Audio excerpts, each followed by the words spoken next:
ये देखिए धुआंधार पानी।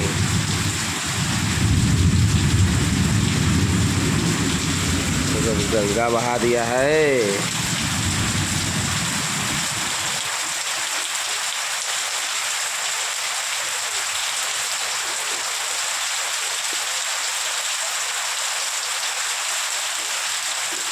पानी ऐसा गिर रहा है कि इसमें तो रोड साइड का काम हो सकता है, मगर खेत वाला काम नहीं हो पाएगा।